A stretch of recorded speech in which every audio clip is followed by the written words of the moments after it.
जय श्री राधे, हरे कृष्णा।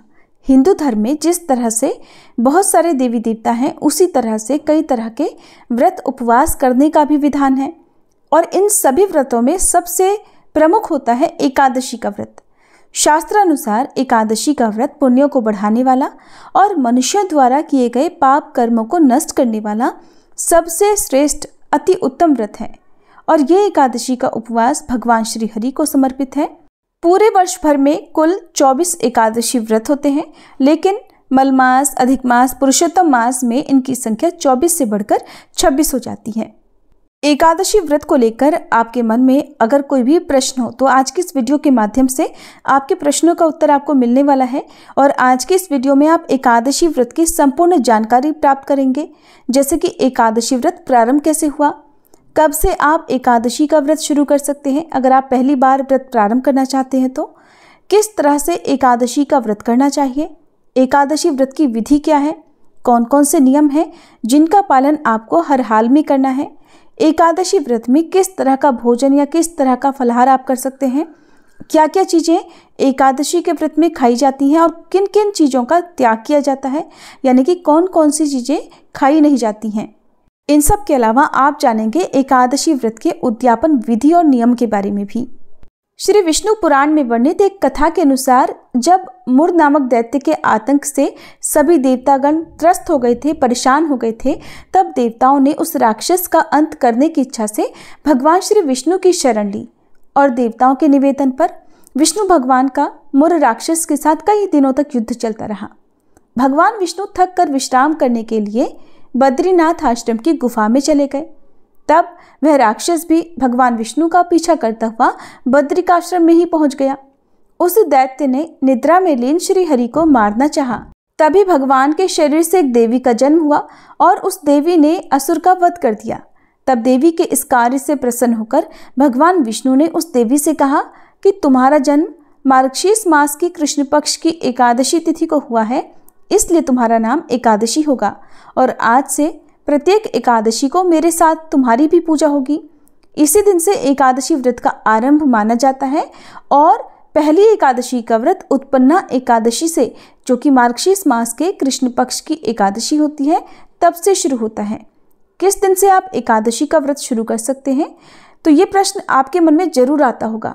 तो इसका सीधा सा उत्तर यही है कि व्रत रखने वाले जो भी श्रद्धालु हैं, जो भी इच्छुक भक्त हैं, उन्हें हिंदी पंचांग के अनुसार मार्गशीर्ष मास के कृष्ण पक्ष की एकादशी यानी उत्पन्ना एकादशी से व्रत आरंभ करके पूरे साल भर में आने वाली सभी 24 एकादशियों का व्रत पूरी श्रद्धा विश्वास के साथ करना चाहिए।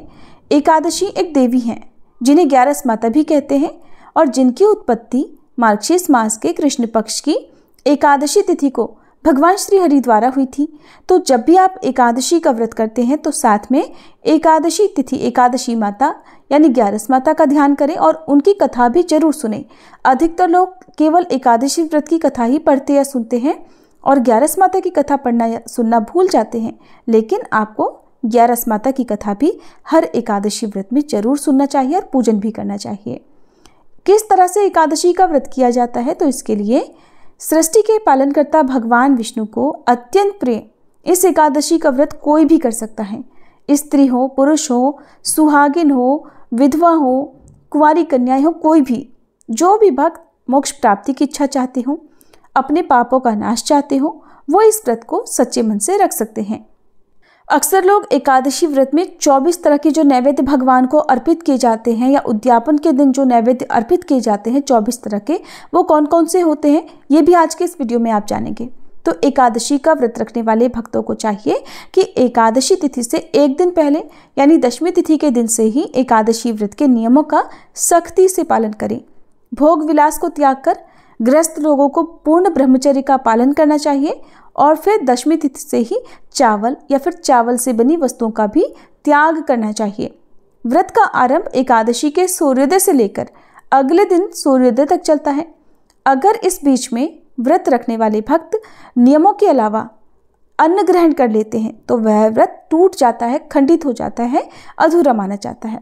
इसलिए एकादशी के व्रत में अन्न का सेवन नहीं किया जाता है, अन्न का पूरी तरह से त्याग किया जाता है। दशमी से लेकर द्वादशी तिथि तक मांस, मदिरा, मसूर की दाल या फिर तामसिक भोजन जैसे लहसुन प्याज से बना हुआ भोजन, इनका भी आपको सेवन नहीं करना चाहिए। और एकादशी की सुबह मलमूत्र का त्याग करके दांतों और कंठ को साफ करने के लिए दातुन का प्रयोग आपको नहीं करना है। इस दिन आप केवल जामुन के पत्ते, नींबू या फिर आम के पत्ते चबा सकते हैं। लेकिन एकादशी व्रत रखने वाले भक्तों को इस दिन खुद से किसी भी वृक्ष से पत्ता भी नहीं तोड़ना चाहिए। इसलिए वृक्ष से अपने आप गिरे हुए पत्तों का ही प्रयोग आपको अपने कंठ या फिर अपने दांतों को साफ करने के लिए करना है। अगर आपको पत्ते ना मिले तो आप केवल उंगली से अपना कंठ साफ कर सकते हैं, और अगर ऐसा भी संभव ना हो तो पानी से 12 बार कुल्ला करके अपने कंठ को साफ कर सकते हैं। ध्यान रखिएगा कि जो नॉर्मल पेस्ट आप अपने दांत साफ करने के लिए यूज़ करते हैं या जिस ब्रश का यूज़ आप हर दिन दांत साफ करने के लिए करते हैं, उसका प्रयोग आपको नहीं करना है। ब्रश के बदले आपको उंगली का ही प्रयोग करना है। लकड़ी की दातुन, बाजारू मंजन या फिर पेस्ट का उपयोग इस व्रत में वर्जित होता है। दांत साफ करने के बाद स्नान आदि से निवृत्त होकर मंदिर में जाकर भगवान के दर्शन करके स्वयं गीता पाठ करें या फिर पुरोहित जी से श्रवण करें। अगर ऐसा संभव ना हो तो आप केवल अपने ही घर के मंदिर में भगवान विष्णु का विधि विधान से पूजन करें। भगवान के समक्ष हाथ में जल या पुष्प लेकर संकल्प लें कि आज आप किसी की निंदा नहीं करेंगे, केवल हरि भक्तों का संग और हरि कीर्तन ही करेंगे। दुराचारी, दुष्ट, चोर और पाखंडी लोगों की संगत से दूर रहेंगे, किसी का दिल नहीं दुखाएंगे और न ही किसी पर क्रोध करेंगे। और फिर भगवान विष्णु का स्मरण करते हुए इस प्रकार प्रार्थना करें कि हे त्रिलोकीनाथ, हे श्री हरि, मेरी लाज आपके हाथ में है, इसलिए आप मेरे इस संकल्प को पूरा करने की शक्ति मुझे प्रदान करना। फिर संकल्पित जल और पुष्प को भगवान के श्री चरणों में अर्पित कर देना चाहिए। इस दिन भगवान विष्णु के 108 नाम और ओम नमो भगवते वासुदेवाय मंत्र या विष्णु सहस्त्र नाम का पाठ करना चाहिए और मंत्रों का जाप और हरि कीर्तन करके अपना दिन बिताना चाहिए। एकादशी व्रत के नियम क्या क्या हैं? तो देखिए, जैसे कि आपको ये तो बता ही चुके हैं कि दशमी तिथि के दिन तामसिक भोजन नहीं करना है, मांस, मछली, चुगली आदि कर्मों का त्याग करना है। इनके अलावा भी कुछ जरूरी नियम होते हैं, जैसे कि दशमी से ही अशुद्ध भोजन का त्याग कर देना है। बाहर का भोजन जहाँ तक हो सके दशमी तिथि को नहीं करना चाहिए। पूर्ण ब्रह्मचर्य का पालन करें। इस दिन अपना व्यवहार, अपना आचरण सही रखें। कम बोलें, किसी की चुगली करने से खुद को बचाएं। जो लोग व्रत रखने के बाद भी दूसरों की निंदा करते हैं, क्रोध करते हैं, अपशब्द बोलते हैं, तो उनका व्रत खंडित हो जाता है। व्रत के दिन पेड़ से अपने आप गिरे हुए आम या जामुन के पत्तों को चबाकर उंगली से अपना गला, कंठ साफ करें। व्रतधारी भक्तों को इस दिन घर में झाड़ू भी नहीं लगानी चाहिए। झाड़ू ना लगाने का कारण यह है कि झाड़ू लगाने से जो चींटी आदि सूक्ष्म जीव जंतु होते हैं, उनके मरने का डर होता है। यदि ऐसा होता है तो फिर आपको दोष लग सकता है, हत्या का दोष लगेगा। जो भी जीव हैं उनकी हत्या का दोष यदि लगता है तो उसके भी पाप का भागीदार आपको बनना पड़ सकता है। झाड़ू के अलावा इस दिन आपको जाले साफ नहीं करनी चाहिए। कोई भी ऐसा काम नहीं करना चाहिए जिससे कि कोई भी जीव जंतुओं की मृत्यु का भय हो। इस दिन नाखून, बाल इत्यादि वृत्ति को नहीं काटने चाहिए। और अगर किसी की निंदा भूल से आपसे हो जाए, किसी के प्रति अपशब्द यदि आप कह दें या मन में कोई गलत विचार आ जाए, तो उसी क्षण आपको सूर्य भगवान के दर्शन करके, श्री हरि का पूजन करके सच्चे मन से क्षमा याचना करनी चाहिए और ऐसा भविष्य में दोबारा न दोहराने का भी प्रण लेना चाहिए। अच्छा बोले, सबके साथ अच्छा व्यवहार करें, कम बोले, झूठ तो बिल्कुल भी ना बोले। जुआ, शराब, हिंसा, निंदा, चोरी, क्रोध, झूठ और कपट आदि इन बुरे कामों से दूर रहना चाहिए। एकादशी के दिन दान का विशेष महत्व है, इसलिए अपनी सामर्थ्य के अनुसार एकादशी व्रत के दिन आप अन्नदान कर सकते हैं, किसी भी तरह का दान कर सकते हैं, लेकिन चावल का स्पर्श करने या चावल से बनी चीज़ों का दान करने से आपको इस दिन बचना चाहिए। किस तरह का भोजन आप कर सकते हैं, ये भी एक महत्वपूर्ण प्रश्न है। तो देखिए, एकादशी व्रत का अर्थ ही होता है कि आप अपनी इंद्रियों को अपने संयम में रखते हुए, वश में रखते हुए पूरी तरह से निराहार या निर्जल रहकर एकादशी व्रत का पालन करें। लेकिन अधिकतर लोग ऐसा नहीं कर पाते हैं, इसलिए फलाहार ग्रहण करने की सलाह दी जाती है। भगवान कभी ये नहीं चाहते कि आप भूखे प्यासे रहकर अपने शरीर को कष्ट देते हुए किसी व्रत का पालन करें। अगर आपकी शारीरिक क्षमता उपवास रखने की नहीं है तो आप बिना उपवास रखे भी भगवान श्री हरि का पूजन सच्चे मन से करके एकादशी व्रत का ही पुण्य प्राप्त कर सकते हैं। शरीर को कष्ट ना दें, लेकिन अपने मन को संयमित रखें, ऐसा भी आप एकादशी के दिन कर सकते हैं। फिर भी एकादशी, द्वादशी और दशमी तिथि में आपको मांस, प्याज, लहसुन, मसूर, उड़द, चने, कोदो, किसी तरह की शाक सब्जी यानी साग आदि, शहद, तेल, कांसे के बर्तन और बहुत ज़्यादा जल का सेवन भी नहीं करना है। यहाँ तक कि एकादशी के व्रत में जिस दिन व्रत होता है उस दिन भरपूर मात्रा में जल का सेवन ना करने की सलाह भी दी जाती है। लेकिन ऐसे लोग जिनके लिए पानी पीना बहुत ज़रूरी है, तो ये नियम उन लोगों के लिए लागू नहीं होता है। आप भरपूर मात्रा में पानी का सेवन कर सकते हैं। जैसे किसी को कोई स्वास्थ्य परेशानी हो, जैसे कि डॉक्टर ने आपको बहुत पानी पीने के लिए बोला हो, तो आप ऐसे में यदि व्रत रख रहे हैं तो भरपूर मात्रा में पानी पी सकते हैं। व्रत के दिन बाजार में मिलने वाले जितने भी पेय होते हैं, ड्रिंक्स होते हैं, जैसे जूस आदि या कोल्ड ड्रिंक वगैरह, या फिर जो पैक्ड जूस आते हैं, तला भोजन, आइसक्रीम है, इनका सेवन भी नहीं करना है। घर में निकाला हुआ फलों का रस या फल या फिर दूध या जल का सेवन आप कर सकते हैं। अगर किसी की सामर्थ्य निराहार या फलाहार के साथ व्रत रखने की ना हो, भोजन करना आपके लिए बहुत अधिक आवश्यक हो, तो एक बार शाम की पूजा करने के बाद आप सात्विक भोजन भी कर सकते हैं। यदि फलाहारी हैं तो शलजम, गोभी, गाजर, पालक, कुल्फा का साग, इनका सेवन नहीं करना है। और फलों में भी आम, अंगूर, केला, बादाम, पिस्ता, जितने भी ड्राई फ्रूट्स हैं उनका सेवन आप कर सकते हैं। जो भी सीजनल फल हैं, यानी जिस मौसम में जो फल चलते हैं, मिलते हैं, उनका सेवन आप कर सकते हैं। और भगवान को जब भी आप भोग लगाते हैं, सुबह शाम, एकादशी, दशमी या द्वादशी को, भोग में तुलसी का पत्ता जरूर रखें। एकादशी का व्रत रखने वाले भक्तों को दान दिया गया भोजन या किसी भी दूसरे के घर का भोजन या अन्न जल किसी तरह का भी ग्रहण नहीं करना चाहिए। अपने ही घर का भोजन या अपने ही घर का फलाहार, दूध आदि का सेवन करना चाहिए। किसी के घर तेरहवीं का, श्राद्ध का भोजन भी आपको नहीं करना चाहिए। एकादशी व्रत में क्या क्या चीज़ें आप खा सकते हैं, इस बारे में भी जान लीजिए। तो सभी तरह के फल आप खा सकते हैं, जो भी मौसमी फल होते हैं।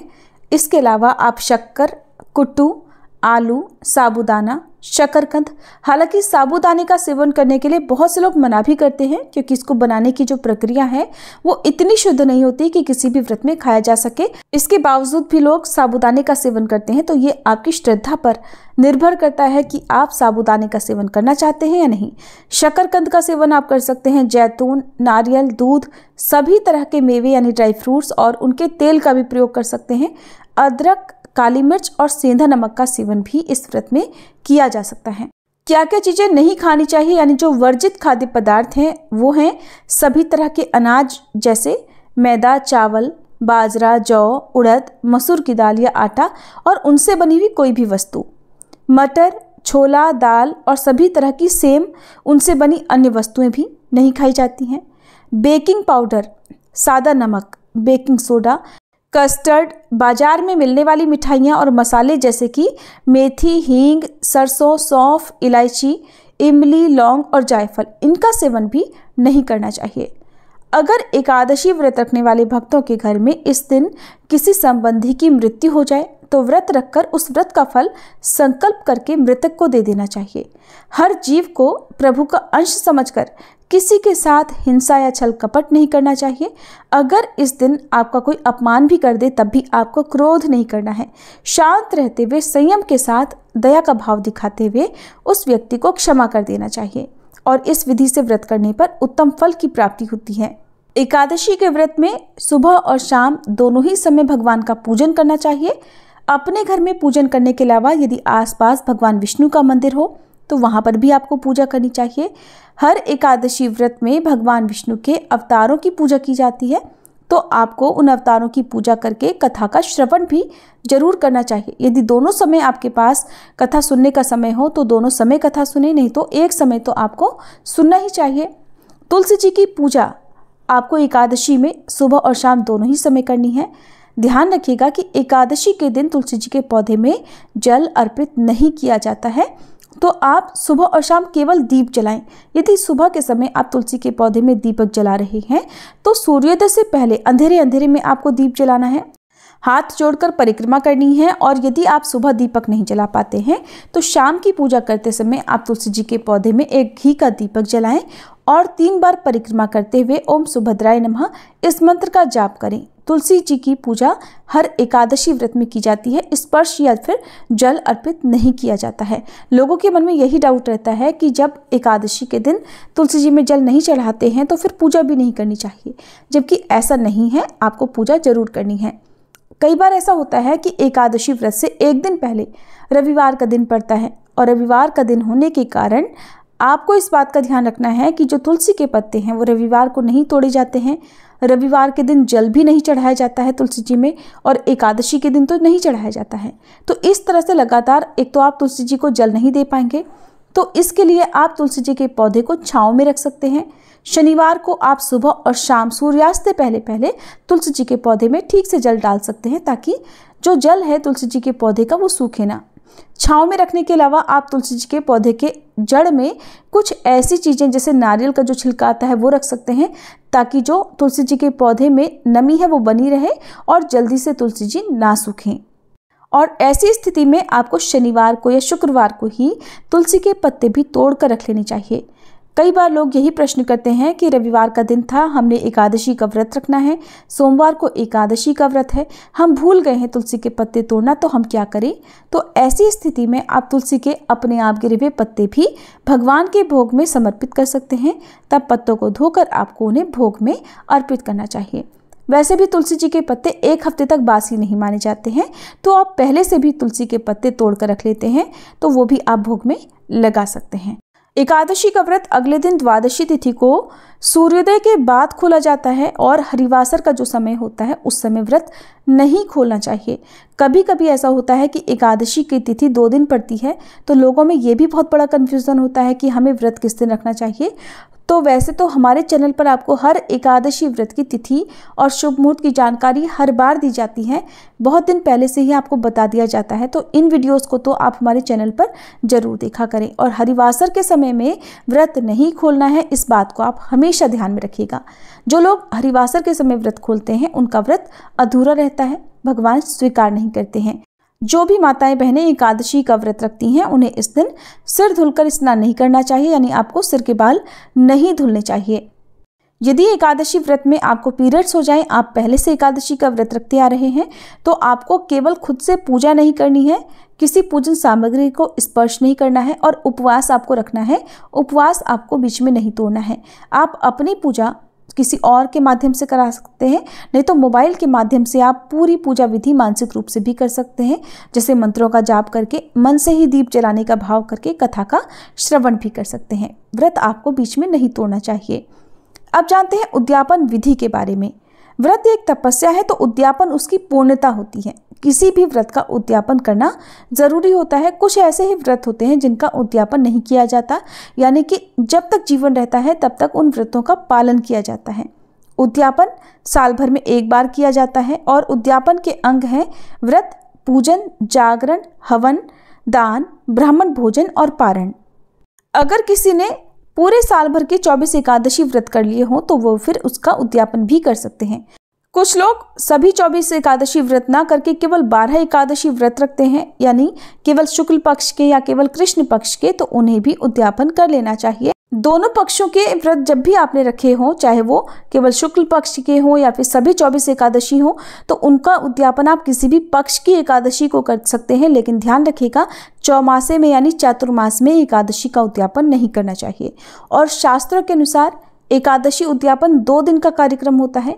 पहले दिन एकादशी का व्रत आपको रखना होता है, व्रत के साथ पूजा करनी है, और फिर द्वादशी को हवन करके अपनी सामर्थ्य के अनुसार 1, 2, 3, 4, 5 जितने भी ब्राह्मण हो उन्हें आप आमंत्रित करके उन्हें भोजन कराकर दान दक्षिणा देकर आप उद्यापन कर सकते हैं।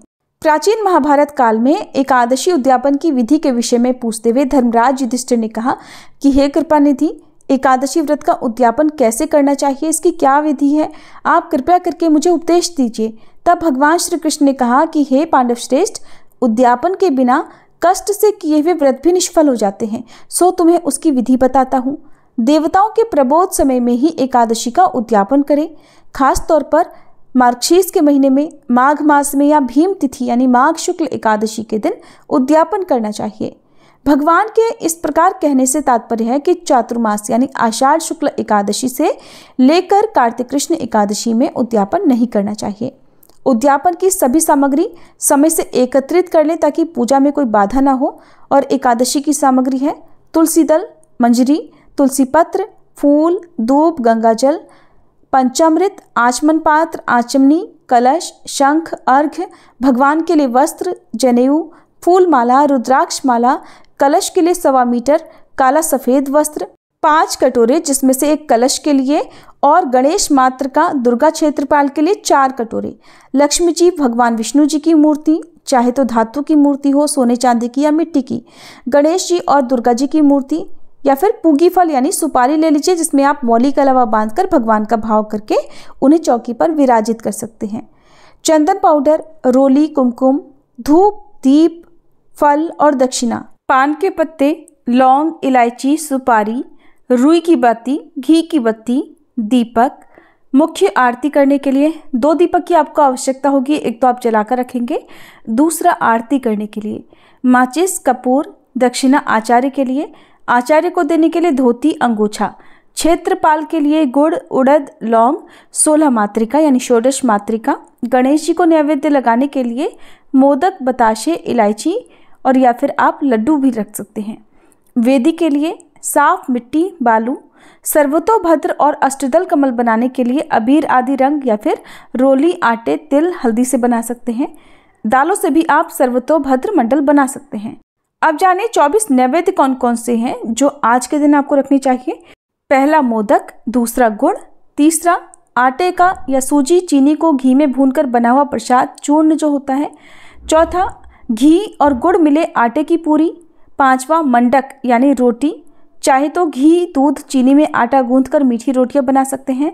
छठा सोहलिका, सोहालक यानी खांड युक्त अशोक वर्तिका, फेनी बनाई या फिर दूध की सेवई भी बना सकते हैं। सातवां मक्खन, आठवां बेर या बेल फल या फिर सेब, नवा सत्तू जिसमें भुना हुआ चना चीनी के साथ पीस कर रखें।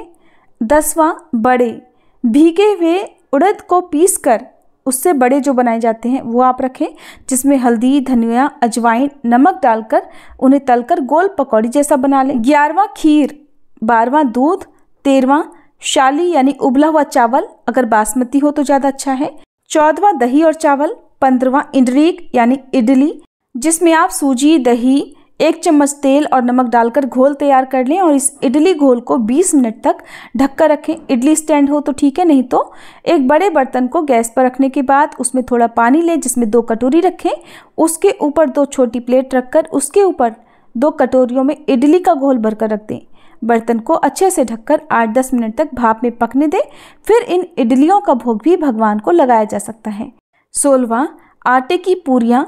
17वां पुए, जिसमें सूजी, आटे में चीनी, गुड़, घी, दही अच्छे से मिलाकर तलकर छोटी छोटी गोल गोल मीठी पकौड़ियाँ सी बना लें।